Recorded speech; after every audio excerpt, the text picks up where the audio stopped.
Tanggalin mo na. Balik ko na to ah. Oo. Bilisan mo. Baka mabutan tayo dito. Ha? Ayun. Ito sa kwarto. Kwarto mo to? Buong kwarto ko to. Ba't tinala mo ko dito? Bihira ka. Alam mo na yun. Ito. Dadalawang buwan pa lang tayo. Ginadala mo na kagad ako sa kwarto. Bilis-bilis mo. Pabihira ka naman. Ang bago ka naman sa ano. Doon din naman tayo pupunta eh. Pero masyadong maaga. Pakipot ka pa eh. Siguro, dalawang buwan pa lang tayo. Ganun din naman. Ito nakakaya sa nanay mo, ha? Pabihira ka naman. Wala dito sa nanay.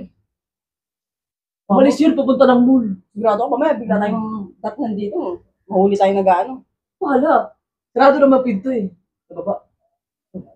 Sigurado ka? Saka pagdating nila lang, magdudulungan ng bilin. Malalaman natin yun. O sige. Sino? Tataw! Pero bilisan na natin, ha? Oo, bilis na natin. Bilisan mo lang. Oo. Sige. Yan, ka dyan. Ano? Ready ka na? Oo. Oo. Tanggalin mo na. Balik ko na to ah. Oo. Bilisan mo. Baka mabutan tayo dito.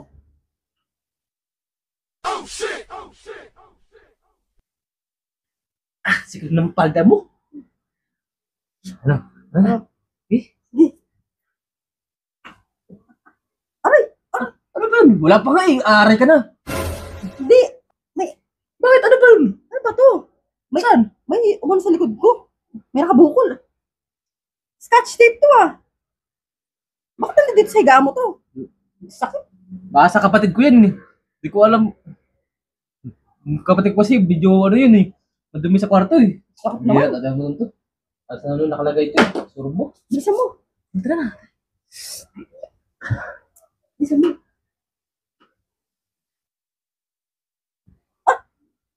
Ano naman to? Ano ba yun? Ang sakit. Pabihira May ka naman tumusok eh. sa likod ko, eh. Bawa. Ano ba yun? Ano ba yun, ano? Ay, speaker. Pabihira lang ito speaker. Ang sakit na. Sa akin to kasi ginagamit ko ito pag nag-iisa sa kwarto. Kanino? Scotch tape yun? Speaker na naman. Ito naman yun. Eh, alam mo na mahilig ako sa ano eh, pa sound trip eh. Nakatuloy ng likod ko. Bilisan natin, ha? Dahil mo Wala na, naka-RC ko. Ito na. Uli ka na, bilisan natin. Gusto ko dito.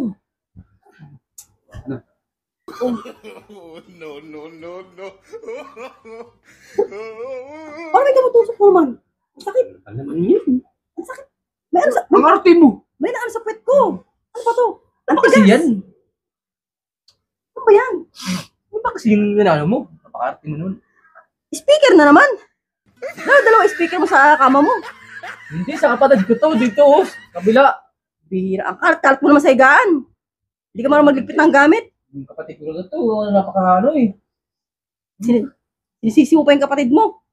Ang sakit ng likod ko. Ano ba naman yan? Tara, para mapatanggal ang sakit ng likod mo. Tara. Ayoko na. Ang kalat mo sa kwarto. Wala na ako ng gana. Uwi na ako. Dito. Huwag ka na magalit. Yung... Ayoko na nga. Gusto ako mag-isa mo. Uwi na ako. Hira ka naman eh.